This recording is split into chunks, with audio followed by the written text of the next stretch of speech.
Hey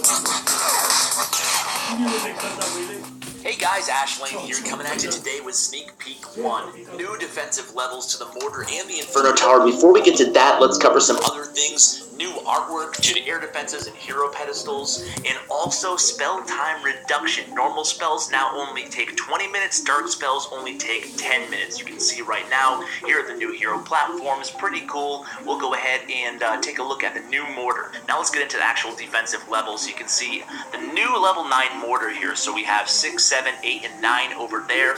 And lastly, before we get into the Inferno Tower, we'll go ahead and take a look at the new builder screen menu. So this is something minor that people have been asking for a long time. If you click on the builder, you'll see a little icon there similar to the shield icon, and you can actually see in real time the progress of all your upgrades. So you can see when it's done, it goes away, then you kind of know you have a builder free. So it's a handy little tool there to help manage your upgrades. Now let's get into the big defensive stuff, and that is the Inferno Towers. So here they are, the new level 4 Inferno Towers available at Town Hall 11, as well as the new level 9 Mortars are also available at Town Hall 11.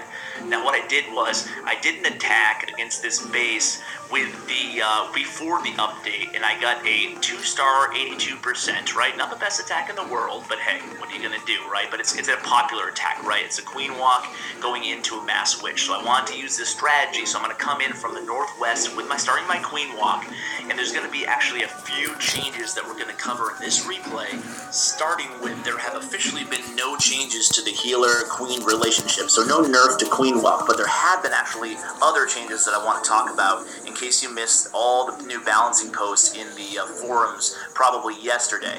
So you can see here, I'm just going to go ahead and Earthquake in from the east, and you're going to see how much more difficult it is. So let's get down to the actual changes to this alongside the level 4 Inferno Towers. So number 1, the Mortars and the Inferno Towers together make Mass Witch much more challenging. They just do so much more damage to the witches, obviously, and to the skeletons.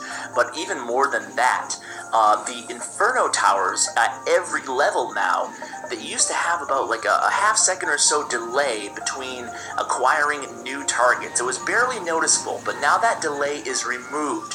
So when all these witches come in here, I'm just setting up a funnel right now, getting this gold mine out of here, getting this army camp, but watch this. I'm dropping all my wizards and, my witches behind my heroes over here, and just watch these Inferno Tower beams. There is no delay between the retargeting. It almost looks like a single beam, but they're actually, I'm going to drop one freeze there because I don't want the army to die immediately. But you can see they're actually retargeting really, really quickly. Now, also, the fourth thing I want to talk about is going to be another decrease in skeleton hit points. Now, it's a very, very minor decrease in skeleton hit points, but it actually does have a pretty definitive effect in the game. Now, why? Because now it used to be that a skeleton could withstand archer towers, one hit off an archer tower. Now that's not possible. So a skeleton will die off of an archer tower hit. So that's really going to decrease the viability of tons of witches in an attack. So now look at this. I only have 53% against this base. Pretty crazy considering, like I said, over 80% on the first attack. But fear not, there are actually a bunch of things to help counter these defensive buffs. I mean, it's a process to, obviously, when they introduced Town Hall 11, they were going to make it stronger with defensive upgrades and balancing changes, and they've certainly done that, but there are some things coming to offset these changes, and I promise you, 3 stars will still be possible even at Town Hall 11, and even more possible at Town Hall 10. So guys, stay tuned for the rest of the sneak peeks on my channel. I will be covering them from a more war/competitive direction, so hope to see you guys tomorrow for Sneak Peek 2. Until then, take care, guys.